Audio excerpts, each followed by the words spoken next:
নমস্কার সবাইকে আমার চ্যানেলে ওয়ার্ম ওয়েলকাম। আশা করি তোমরা সবাই সুস্থ ভালো আছো। আর আমি সাধারণত ডিআইওয়াই সংক্রান্তই ভিডিও বানিয়ে থাকি। প্লিজ যদি কিছু ভালো লাগে তাহলে লাইক শেয়ার কমেন্ট করে দিয়ে যাও। সাবস্ক্রাইব করতে ভুলো না, অনেকেই আছে যারা সাবস্ক্রাইব করো না, কিন্তু তাদের কাছে অনুরোধ প্লিজ প্লিজ প্লিজ সাবস্ক্রাইব করে দিয়ে যাও আর নোটিফিকেশান বেলটা অন রেখো, যাতে আমি যখনই কোনো ভিডিও দিই যাতে তোমাদের কাছে সরাসরি এসে হাজির হতে পারি। আজকেও আমি একটা ডিআইওয়াই সংক্রান্ত ভিডিওই বানিয়েছি। শ্রী শ্রী জগন্নাথ দেবের ওপরে জগন্নাথ দেবের মুখটা এঁকে বানিয়েছি আর এমডিএফ বোর্ডের ওপর করেছি। এমডিএফ বোর্ড তোমরা যদি না পাও তাহলে যে কোনো কার্ডবোর্ড ইউজ করতে পারো বা যে কোনো যে প্যাকেজিং বক্সগুলো আছে সেখান থেকে কেটেও ইউজ করতে পারো। সেখানে প্রথমে আমি জগন্নাথ দেবের মুখটা এঁকে নিয়েছি। জগন্নাথ দেবের মুখটা আঁকার পরে আমি মোল্ড ইট ক্লে ব্যবহার করব। ফেভিক্রিলেরই মোল্ড ইট ক্লে নিয়েছি, সেগুলোকে ভালো করে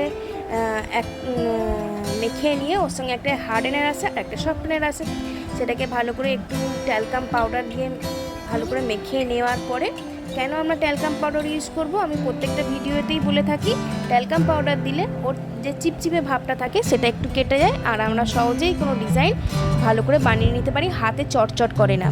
আমরা ভালো করে মোল্ডেড ক্লেটা ভালো করে মেখে নেওয়ার পরে আমরা কিন্তু হাত ধোবো, হাত ধুয়েই আমরা নেক্সট প্রসেসে এগোবো।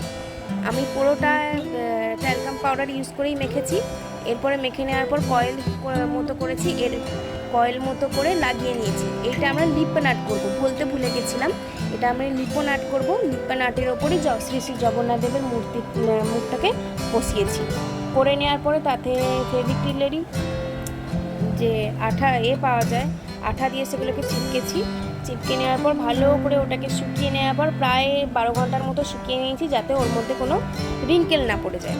এরপরে আমরা রং করব। কী রং করব? হোয়াইট অ্যাক্রিলিক কালার দিয়ে প্রথমে বেস রং করে নিয়েছি, বা আমরা জেসো লাগিয়ে নিতে পারি বা চক পেন লাগিয়ে নিতে, যেটা যার কাছে অ্যাভেলেবেল থাকবে সেটা সে করে নিতে পারে। আমার কাছে যেহেতু এখন আপাতত ফেভিক্রিলেরই অ্যাক্রিলিক কালারটা ছিল, তাই আমি অ্যাক্রিলিক কালার নিয়েছি। আস্তে আস্তে সমস্ত অ্যাক্রিলিক কালারগুলো লাগিয়ে নিচ্ছি।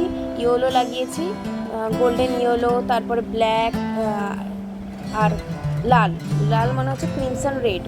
যেহেতু জগন্নাথ দেবের শ্রী শ্রী জগন্নাথ দেবের ব্ল্যাক কালারের পরিমাণটাই বেশি থাকে, সেহেতু দেখো ব্ল্যাক কালারটা লাগাচ্ছি, এরপরে রেড লাগিয়েছি, এরপরে ইয়েলো লাগিয়েছি। আস্তে আস্তে করে নেওয়ার পর আমরা ডটিং টুল নিয়েছি।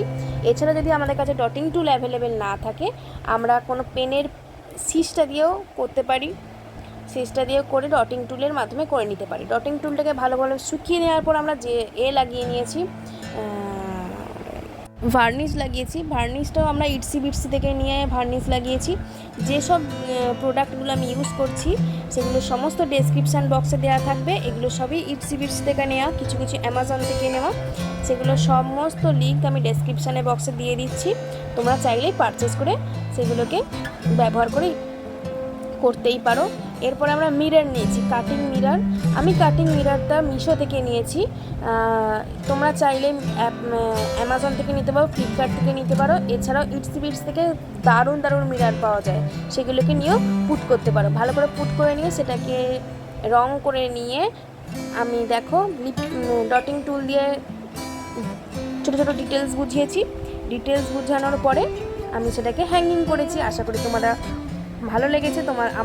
আমার ভিডিওর মধ্যে যদি তোমাদের কোনো কিছু ভালো লেগে থাকে তাহলে প্লিজ লাইক শেয়ার কমেন্ট করতে দিও। পরের ভিডিওর জন্য ওয়েট করো। এখন বাই।